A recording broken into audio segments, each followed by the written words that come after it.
Protocole sur la démocratie et la bonne gouvernance de la CEDEAO, où en est-on? C'est sur cette thématique de haute importance qu'ont effectivement démarré, ce vendredi 9 juillet, les travaux du sommet citoyen proprement dit sur la bonne gouvernance, l'alternance et la démocratie dans l'espace CEDEAO.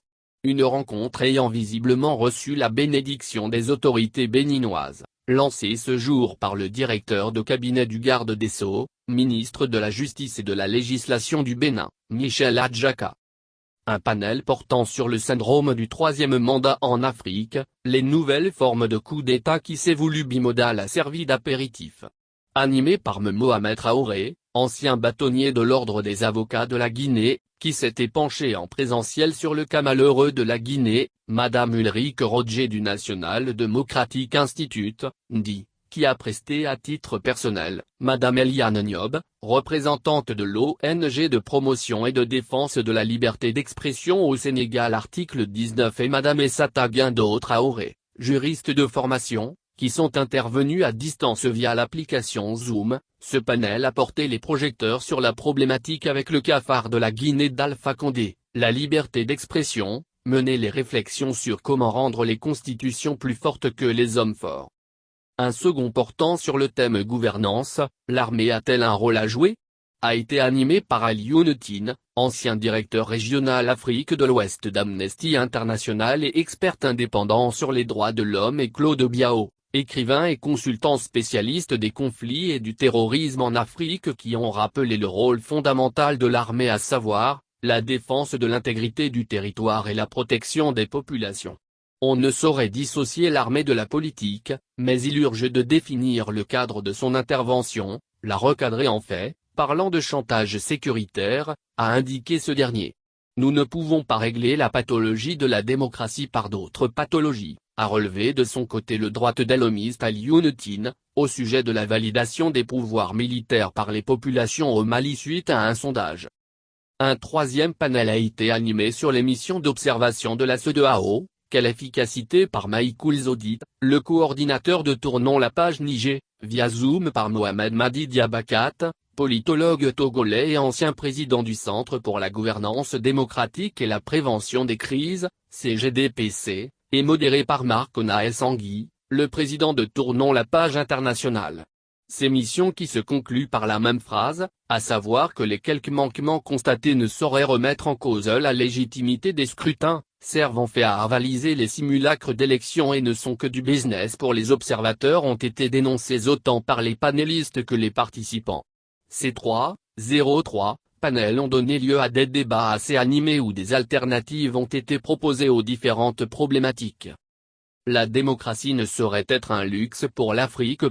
C'est du Bénin que sont parties les conférences nationales, c'est aussi du Bénin que doit partir le refus du troisième mandat. Le sommet de Cotonou marque le point de départ d'une campagne panafricaine sur la limitation du nombre de mandats présidentiels. Ces propos de Marc Onaes Anguy et du coordinateur des universités sociales du Togo, UST, et du sommet citoyen, Prof David Odos résument les nobles intentions des organisateurs de cette rencontre importante de Cotonou. Faire de la capitale économique du Bénin le point de départ d'une vaste campagne panafricaine sur la problématique de la limitation du mandat présidentiel, et de facto le refus du troisième mandat sur le continent. Dans cette dynamique, les dispositions de la constitution béninoise sur la limitation du mandat présidentiel et qui statue sur l'impossibilité de briguer plus de 2 mandats de toute sa vie pour un président de la République ont été vantées pour servir d'exemplarité, du moins dans les intentions. Ce combat trouve toute sa légitimité et sa noblesse dans cette alerte de Adama Traoré, il y a des velléités du troisième mandat au Sénégal. Le coordinateur du sommet donne des détails, nous n'allons pas nous arrêter à ce sommet. Au soir du 10 juillet, il y aura une stratégie de plaidoyer qui va nous conduire dans d'autres capitales et nous espérons obtenir le soutien effectif de chefs d'État en exercice pour la question de la limitation du nombre de mandats présidentiels. Certains se sont déjà exprimés là-dessus, nous espérons qu'il y aura des prises de position claires de la part de pays comme le Bénin, la Guinée-Bissau ou d'autres pays, a indiqué Prof David Odos, dans un entretien.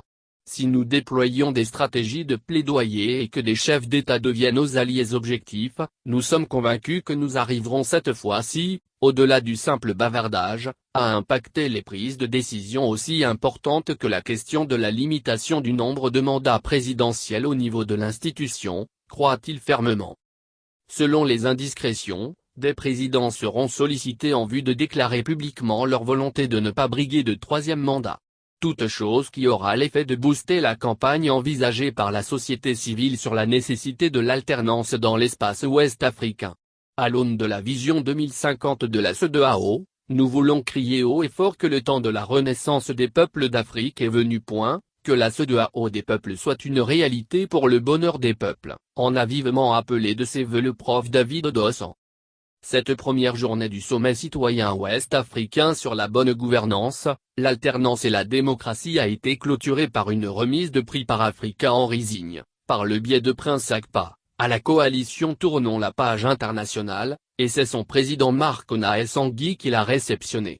Et comme pour rehausser l'éclat et l'importance de ce sommet, il est annoncé, pour la deuxième et dernière journée de demain samedi, la présence effective du président béninois Patrice Talon aux travaux. Sera-t-il le premier chef d'État de l'espace ouest africain à s'engager publiquement, dans le cadre de cette initiative de la société civile pour le respect du verrou constitutionnel de la limitation du mandat présidentiel, donc le refus d'un troisième mandat, et ainsi servir d'exemple? Les organisateurs le souhaitent en tout cas vivement. Demain n'est pas loin, ouais.